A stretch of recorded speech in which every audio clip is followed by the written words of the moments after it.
बंदर और खरगोश की कहानी। एक जंगल में बहुत सारे जानवर रहते थे। उसी जंगल में एक बूढ़ा बंदर भी रहता था।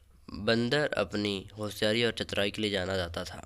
जंगल में जब किसी प्रकार की मुसीबत आती थी तो सभी जानवर अपनी समस्या का हल निकालने के लिए बंदर के पास ही जाते थे। उसी जंगल में एक बिल में खरगोश भी रहता था। एक बार खरगोश खाने की तलाश में कुछ दिनों के लिए बाहर चला गया, जिससे उसका बिल खाली हो गया। खरगोश का बिल खाली देखकर एक खरगोशनी उस बिल में रहने लगी। कई दिनों बाद जब खरगोश वापस आया तो उसने देखा कि उसके बिल में एक खरगोशनी रह रही है। अपने बिल में खरगोशनी को रहता देख खरगोश को बहुत गुस्सा आया और खरगोश ने खरगोशनी से अपना बिल खाली करने के लिए कहा, किंतु खरगोशनी बोली, मैं यहाँ कई दिनों से रह रही हूँ और अब इस बिल में मेरा अधिकार है। इस बिल में को किसी भी हालत में खाली नहीं करूँगी। खरगोशनी की बात सुनकर खरगोश बोला, तुम तो अभी कुछ दिनों से ही इस बिल में रह रही हो। यहाँ कई वर्षों से रह रहा हूँ मैं तो कुछ दिनों के लिए बाहर चला गया था। तुम मेरे बिल पर कब्जा नहीं कर सकती, ऐसा नहीं करने दूंगा। इस प्रकार दोनों में काफ़ी वाद विवाद होने लगा और समस्या का हल निकालने के लिए खरगोश और खरगोशनी उस बूढ़े बंदर के पास गए। दोनों ने अपना अपनी समस्या बतलाई। बूढ़े बंदर ने दोनों को समझाने का बहुत प्रयत्न किया, किंतु दोनों अपनी बात से टस मस नहीं हुए। दोनों ही बिल छोड़ने के लिए तैयार नहीं थे। दोनों की बात सुनकर बूढ़े बंदर ने कहा, मैं बहुत देर से तुम्हारी बातें सुन रहा हूँ और मुझे लग रहा है कि तुम दोनों में से कोई भी इस बिल को खाली नहीं करना चाहता। अब तुम दोनों बड़े हो गए हो और तुम्हारी शादी की उम्र हो गई है। मेरे विचार से तुम दोनों के स्वभाव भी आपस में मिलते हैं, इसलिए तुम दोनों आपस में शादी कर लेना चाहिए। इससे तुम दोनों को बिल भी खाली नहीं करना पड़ेगा और दोनों इस बिल में अपना दावा भी कर रह सकते हो। खरगोश और खरगोशनी दोनों को बंदर की बात समझ में आ गई।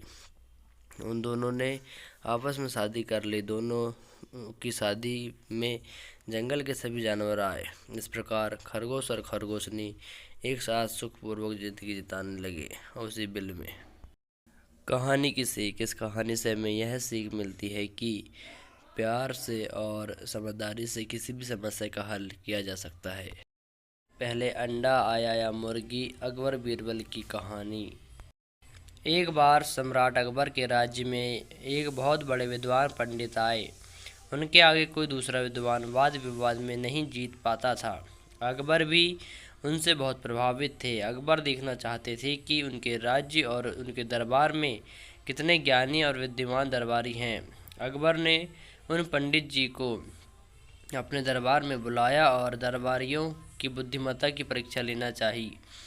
सम्राट अकबर ने एक एक करके अपने सभी दरबारियों का सामना पंडित जी से करवाया, परंतु राजा अकबर का कोई भी विद्वान उनके आगे ज़्यादा देर तक ठहर नहीं सका।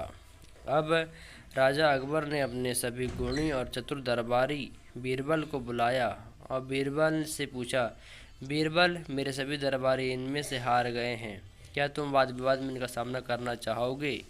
बीरबल ने विनम्रता पूर्वक उत्तर दिया, महाराज, जो भी आदेश है उसे पूरा करना मेरा कर्तव्य है। अब दरबार में सभी बड़ी उत्सुकता से दोनों के बीच होने वाले मुकाबले को देखना चाहते थे। कुछ दरबारी ऐसे भी थे जो बीरबल को जलते थे और वे मन ही मन बहुत खुश हो रहे थे कि आज बीरबल हार जाएगा। मुकाबला चालू हुआ। पंडित जी ने बीरबल से कहा, मैं आपको दो विकल्प देता हूँ, या तो आप मेरे 50 सरल सवालों का जवाब दो या फिर मेरे एक कठिन सवाल का जवाब दो। बीरबल को सोचने के बाद बोले, मैं आपके एक कठिन सवाल का उत्तर देना चाहता हूँ। पंडित जी ने पूछा बीरबल से, पहले मुर्गी आई या अंडा? बीरबल ने जवाब दिया, पहले मुर्गी आई। पंडित जी ने पूछा, आप कैसे बोल सकते हो कि पहले मुर्गी आई और बाद में अंडा? बीरबल ने उत्तर दिया, पंडित जी, मैं आपके एक सवाल का जवाब दे चुका हूँ, मुझे एक ही सवाल का जवाब देना था, यह तो आपका दूसरा सवाल है। आप सभी समझ गए कि बीरबल ने यह मुकाबला जीत लिया है। पंडित जी को भी यह कुछ समझ नहीं आया और उन्होंने भी बीरबल के हाजिर जवाबी की प्रशंसा की और दरबार से चले गए। अकबर भी बीरबल की चतुराई से बहुत प्रसन्न हुए। बीरबल ने भी बतला दिया कि सम्राट अकबर के दरबार में उनका कितना महत्व है। कहानी की सीख, इस कहानी से हमें यह सीख मिलती है कि किसी भी परेशानी का हल आराम से निकल सकता है, बस उसके बारे में आराम से सोचिए। Like, comment, share and also subscribe our channel.